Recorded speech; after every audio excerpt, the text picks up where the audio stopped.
नमस्कार मित्रों, कैसे हैं आप लोग। आप लोग को आरआरटीसी के ऑनलाइन पाठशाला में हार्दिक स्वागत है।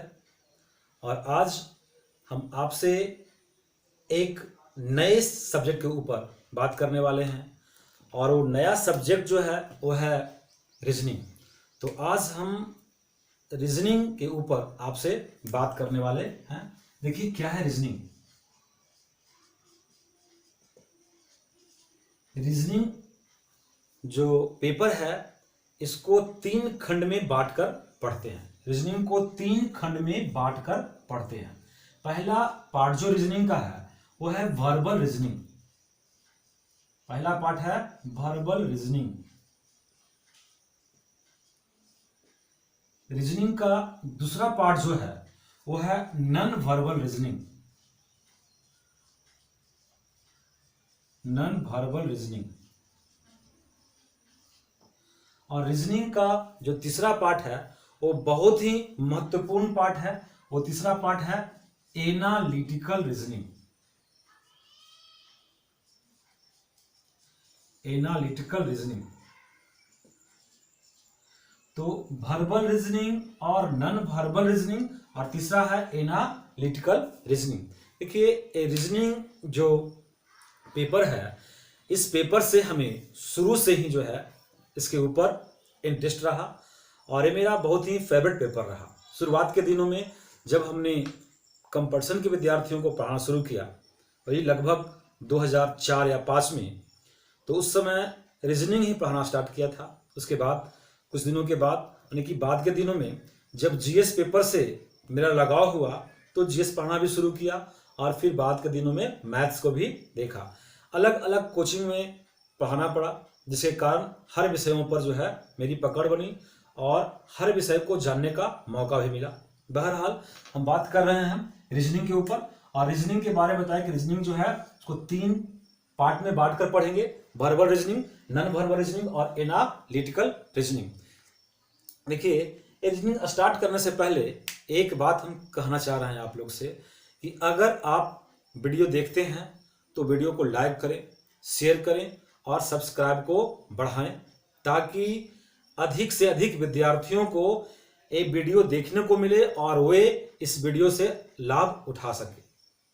और दूसरी बात, अगर आप अपने पास वीडियो देखते वक्त पेन या कॉपी न रखे हैं तो पेन और कॉपी दोनों रखें। वीडियो को पॉज करें, पहले पेन और कॉपी अपने पास रखें और हर एक तथ्यों को नोट करें और रीजनिंग का एक शानदार नोट्स तैयार करें ताकि आप रीजनिंग को सहूलियत से समझें, ढंग से समझें। तो देखिए ये वर्बल रीजनिंग और नॉन वर्बल रीजनिंग का बहुत सारा वीडियो जो है यूट्यूब पर भरा पड़ा है। एनालिटिकल रीजनिंग का जो है बहुत कम वीडियो देखने को मिलता है, लेकिन बहुत कम मिलता है। और दूसरी बात कि कुछ विद्यार्थियों का डिमांड भी है कि अगर रीजनिंग पढ़ाना शुरू करें तो सबसे पहले एनालिटिकल रीजनिंग को ही शुरू करें। इसलिए आज जो हम स्टार्ट करेंगे वो रीजनिंग में वर्बल और नॉन वर्बल रीजनिंग स्टार्ट नहीं करेंगे। आज स्टार्ट करेंगे एनालिटिकल रीजनिंग। दूसरी बात, एनालिटिकल रीजनिंग में बहुत सा टॉपिक पढ़ना है, बहुत सा चैप्टर पढ़ना है। जैसे स्टेटमेंट्स एंड एजम्पशंस को पढ़ना है, सिलिज्म को पढ़ना है, इम्प्लीकेशन ऑफ आर्ग्यूमेंट पढ़ना है, स्ट्रॉन्ग फोर्स आर्ग्यूमेंट पढ़ना है, स्टेटमेंट एंड कंक्लूजन पढ़ना है, ट्रू एंड फॉल्स पढ़ना है, पंच लाइन पढ़ना है। तो इन सभी चैप्टरों में आज जो स्टार्ट करेंगे, जिस चैप्टर को आज शुरू करने जा रहे हैं वो बहुत ही इंपॉर्टेंट है और साथ में इंटरेस्टिंग भी है। उसमें ढंग से कहानियों के माध्यम से इस चैप्टर को समझेंगे। तो आज जो एनालिटिकल रीजनिंग का जो टॉपिक या जो चैप्टर स्टार्ट कर रहे हैं वो पहला चैप्टर है statements and assumptions. Statement and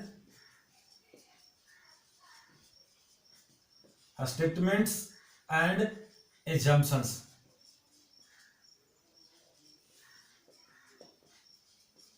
statement and assumptions.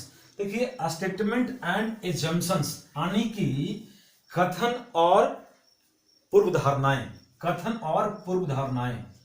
कथन और पूर्व धारणाएं। तो आज समझेंगे हम लोग कथन और पूर्व धारणाएं को। देखिए, सबसे पहले बात करें कि परीक्षा के दृष्टिकोण से, एग्जामिनेशन के पॉइंट ऑफ व्यू से एक चैप्टर काफी महत्वपूर्ण है। एक चैप्टर काफी महत्वपूर्ण है। एग्जाम चाहे एसएससी का हो, रेलवे का हो, और खासकर बैंक पीओ के एग्जाम में, जो आजकल इसे ट्रेड चल रहा है एग्जाम में, तो स्टेटमेंट एंड एजम्पशन से 1 से 5 तक के प्रश्न जो है कर देता है।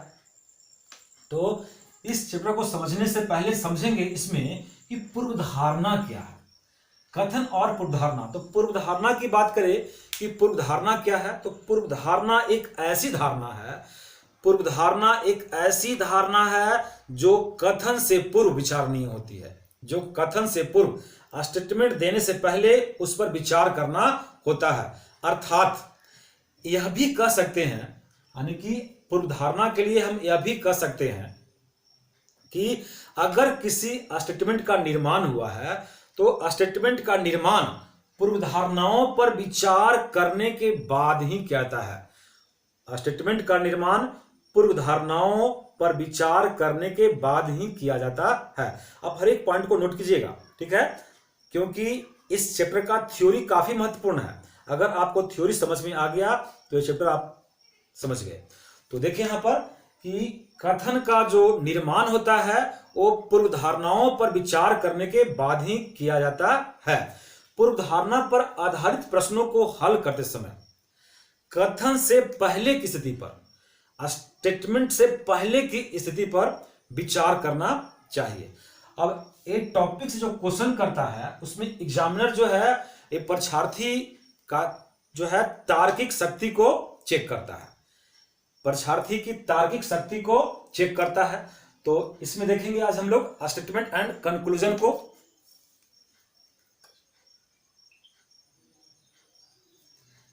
चलिए देखते हैं स्टेटमेंट एंड कंक्लूजन के बारे में। तो इसमें पहले बात करेंगे स्टेटमेंट यानी कि कथन का। स्टेटमेंट क्या है? ऐसी जानकारी जो किसी घटना का क्रमवार चित्र आपके सामने रख दे, उसको हम लोग कहते हैं स्टेटमेंट, ठीक है। ऐसी जानकारी जो किसी घटना का क्रमवार चित्रण करता हो वो कहलाता है स्टेटमेंट। उसके बाद अभी बात कर रहे थे पूर्व धारणा का, जिसको हम लोग कल्पना भी कहते हैं। तो कल्पना क्या है, पूर्व धारणा क्या है? ऐसी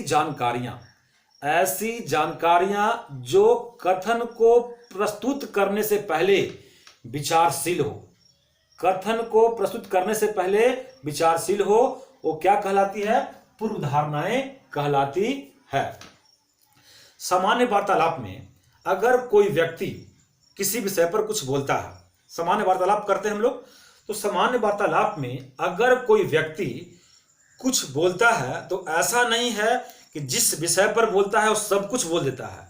कुछ ऐसी बातें भी होती है जिसको वो नहीं बोलता है, बट सामने वाला को, सुनने वाला को उस बात को समझना होगा वो क्या बोलना चाह रहा है। इस बात को ही हम कहते हैं पूर्व धारणा, इस बात को ही कहते हैं पूर्व धारणा। कोई व्यक्ति अगर किसी विषय पर कोई कथन, कोई स्टेटमेंट देता है तो स्टेटमेंट देने के समय वो सारी बातें आपके सामने नहीं रखेगा। जो बात नहीं रखता है उसको भी समझ जाना क्या कहलाता है? पूर्व धारणा कहलाता है। यानी कि स्टेटमेंट देने वाला व्यक्ति क्या कहना चाह रहा है, आखिर उसके मन में ऐसी कौन सी बात आई, उसने क्या सोचकर ये बात कही, ये आपको सोचना होगा। और यही क्या है? पूर्व धारणा है। पूर्व धारणा को हम लोग कल्पना भी कहते हैं। तो देखिए, कल्पना अगर करना होगा तो इसमें क्वेश्चन कैसे करता है? तो एक स्टेटमेंट देगा और उसके नीचे 2 या 3 पूर्व धारणाएं देगा। एक स्टेटमेंट के नीचे 2 या 3 पूर्व धारणाएं देगा और आपको उसमें से देखना है कि कथन के दायरे में कौन सी पूर्व धारणा या कौन सी कल्पना सही है। देखिए, एक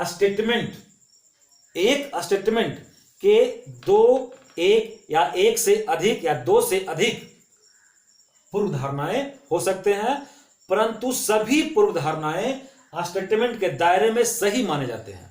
सभी पूर्व धारणाएं स्टेटमेंट के दायरे में सही माने जाते हैं। दूसरी बात, कभी भी कल्पना जो है स्टेटमेंट के बाहर नहीं करना चाहिए। कल्पना जो है स्टेटमेंट के दायरे में रहकर करना चाहिए, यानी कि कल्पना या पूर्व धारणा आउट ऑफ स्टेटमेंट नहीं होना चाहिए। फिर बात ध्यान देंगे कि अगर पूर्व धारणा बता रहे हैं स्टेटमेंट को देखकर, तो वहां पर ध्यान देना है कि कल्पना में कभी भी केवल एकमात्र जैसे शब्दों का प्रयोग नहीं होना चाहिए, क्योंकि ऐसे शब्द जो है कल्पना को ठोस बना देते हैं और कल्पना हमेशा लचीला रवैया अपनाने वाला होना चाहिए।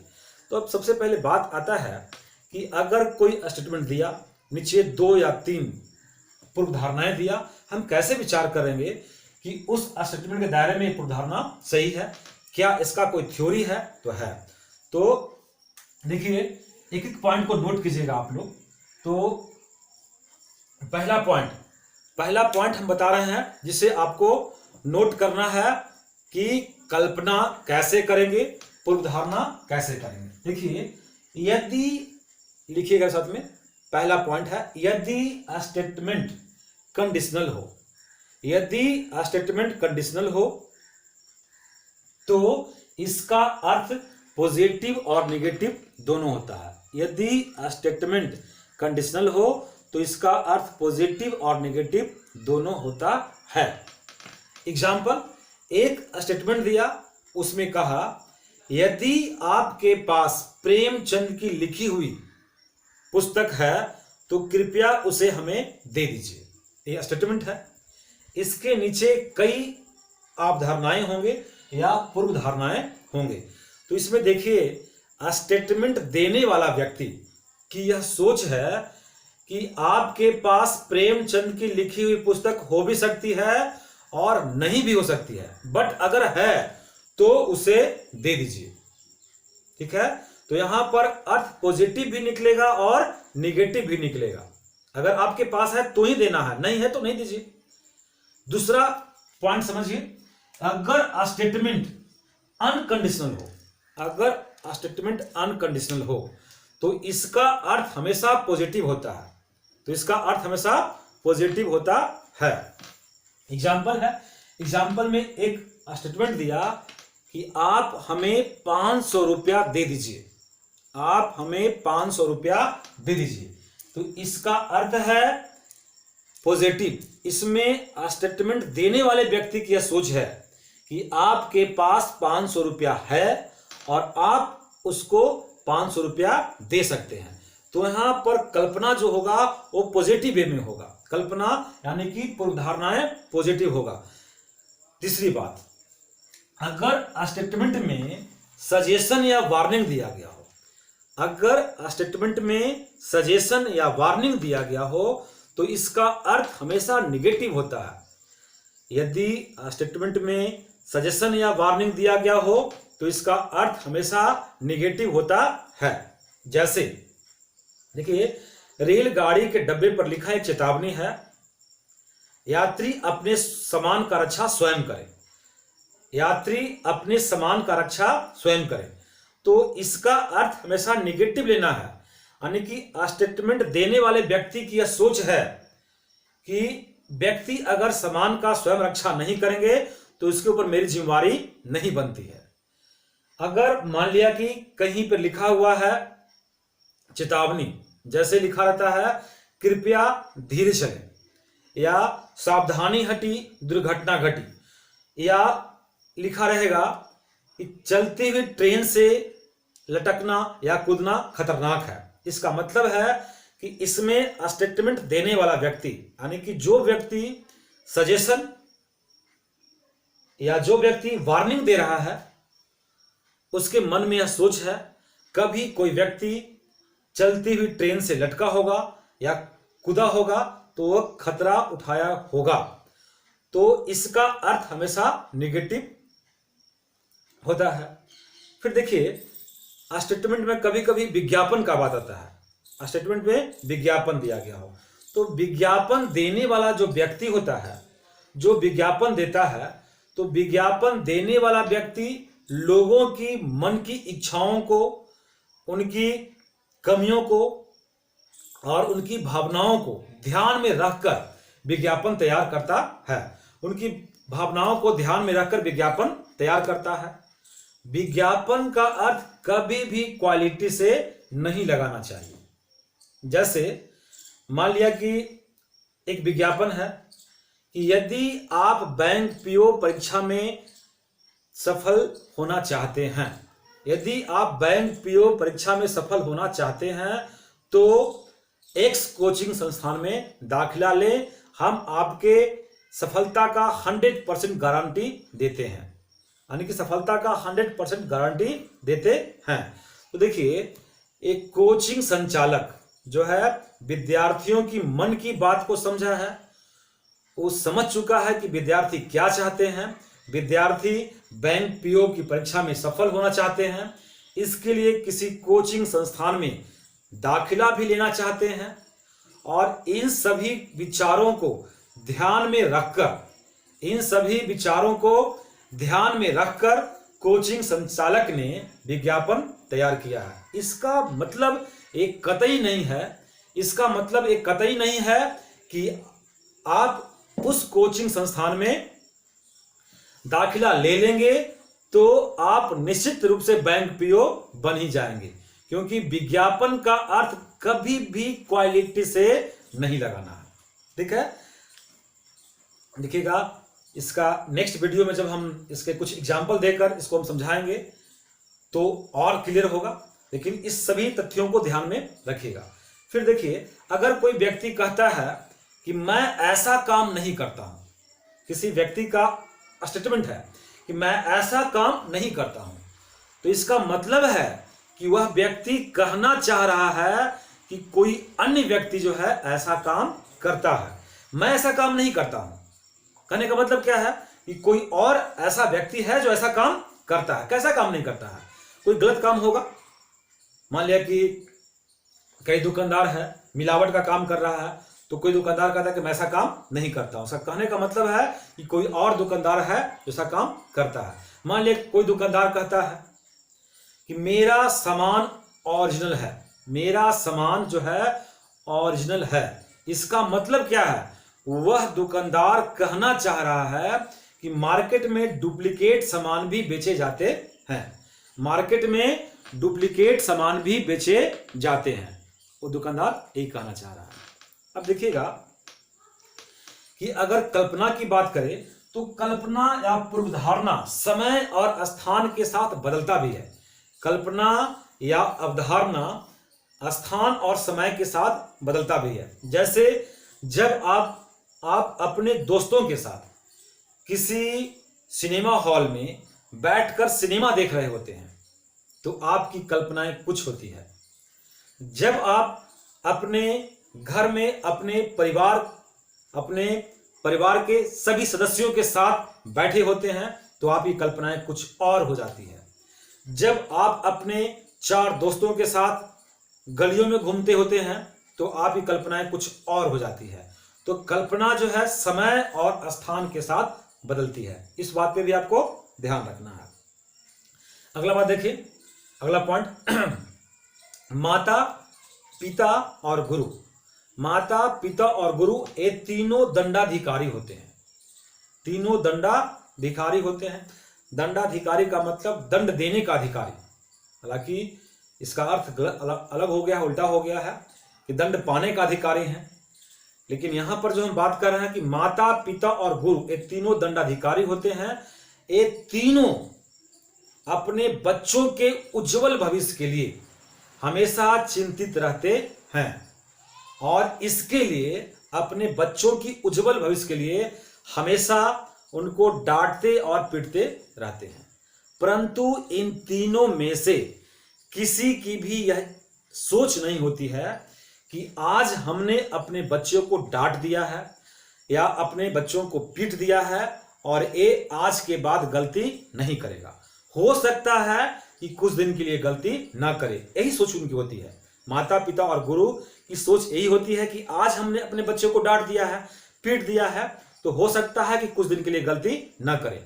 उन तीनों में से किसी की भी यह सोच नहीं होती है कि आज हम डांट दिए हैं और पीट दिए हैं, आज के बाद ये गलती नहीं करेगा। जैसे देखिए, एक एग्जाम्पल दे रहे हैं।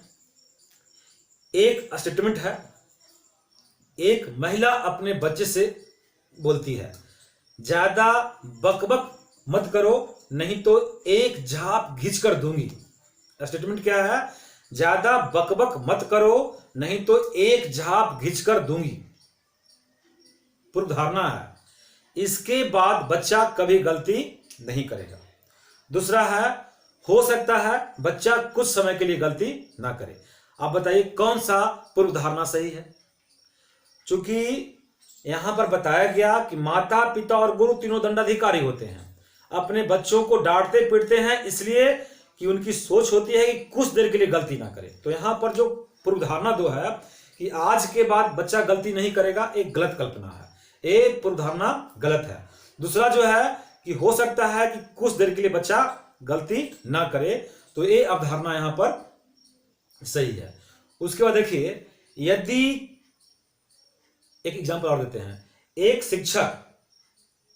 शिक्षक अपने विद्यार्थियों से कहता है, आप लोगों को पूरी लगन से पढ़ाई करनी चाहिए, आप लोगों को पूरी लगन से पढ़ाई करनी चाहिए। अब विद्यार्थियों का एक कर्तव्य बनता है, कि आखिर उनके गुरु ने ऐसा क्यों कहा, आज उनके मन में ऐसी कौन सी विचार आई, उन्होंने क्या सोचकर ऐसी बात कही कि आप लोग को पूरी लगन से पढ़ाई करनी है, न कि अपने मन से कुछ कहना है। आप अपने शिक्षक महोदय के मन की बातों को समझने की कोशिश करना होगा आपको कि आखिर उनके मन में ऐसी कौन सी बात आई, क्या सोचकर उन्होंने ऐसी बात कही। तो ये है स्टेटमेंट एंड एजम्पशंस का कुछ महत्वपूर्ण फैक्ट्स जिसके ऊपर यह चैप्टर आधारित है। इस पे 10 एग्जाम्पल जो है कल हम आपके सामने रखेंगे। आज जो है आप इन सभी तथ्यों पर, इन सभी पहलुओं पर जो है आपको ध्यान देना होगा। जाते जाते एक एग्जाम्पल और देकर जाते हैं। देखिए, एक बैंक प्रबंधक, मैनेजर है, एक बैंक प्रबंधक ने अपने कर्मचारियों को कहा, यदि कल मेरी तबीयत ठीक रही तो मैं सभा में स्वयं भाग लूंगा। कहीं असेंबली होना है तो उसमें कह रहा है कि मैं सभा में स्वयं भाग लूंगा, आज अगर मैं नहीं आया तो आप जा सकते हैं। एक बैंक प्रबंधक अपने कर्मचारियों को कहता है कि कल जो है कहीं मीटिंग है, कहीं सभा का आयोजन है, वहां आप लोग चले जाइएगा, अगर मेरी तबीयत ठीक रही तो मैं स्वयं जाऊंगा। यहां पर कल्पना है, यह सभा जो है केवल प्रबंधक तबके के लोग के लिए है। दूसरा है, इस सभा में सभी लोग जा सकते हैं। कौन सा पूर्व धारणा सही लग रहा है आपको? दूसरा, क्योंकि अगर केवल प्रबंधक तबके के लोग के लिए होता तो फिर वह प्रबंधक क्यों बोलता कि अगर मेरी तबीयत ठीक रही तो मैं जाऊंगा। इसका मतलब कि अगर ठीक नहीं रहेगा तो कोई अन्य व्यक्ति भी जा सकता है। तो यहां पर भी सही है। देखिए, एक कार्ड आया है और जो निमंत्रण पत्र है उसमें लिखा है कि आप शाम 9:30 बजे, यानी कि रात को 9:30 बजे सही समय पर आ जाएं, प्रोग्राम अपने सही समय पर स्टार्ट होगा। पहला कल्पना, अगर व्यक्ति नियत समय पर नहीं जाएगा तो प्रोग्राम देर से स्टार्ट होगा। दूसरा, प्रोग्राम अपने नियत समय पर ही स्टार्ट होगा। सेकंड सही है, क्योंकि स्टेटमेंट देने वाला व्यक्ति की तरफ से करना है कल्पना। तो यहां ध्यान दीजिएगा, स्टेटमेंट देने वाला व्यक्ति के मन की सोच को पढ़ना है, आखिर उसने ऐसा बात क्यों कहा। और तब आपको पूर्वधारणा यानी कि कल्पना निकालना है। तो कल्पना या कि पूर्वधारणा हमेशा स्टेटमेंट देने वाले व्यक्ति की तरफ से कहना है, न कि अपने मन से कुछ कहना है। तो आज के लिए इतना ही। आप लोग इस थ्योरी को ध्यान से पढ़ें। उसके बाद रीजनिंग के नेक्स्ट वीडियो में जो है स्टेटमेंट एंड एजम्पशन से जो है 20 या 25 क्वेश्चन आपके पास रखेंगे और सभी क्वेश्चन को जो है बारीकियों से समझाएंगे। और उसके बाद आप किसी भी बुक से, किसी भी प्रकाशन का कोई बुक उठाएं और स्टेटमेंट्स एंड एजम्पशंस को बनाकर देखेंगे, आपसे बनेगा। ठीक है, थैंक यू, धन्यवाद।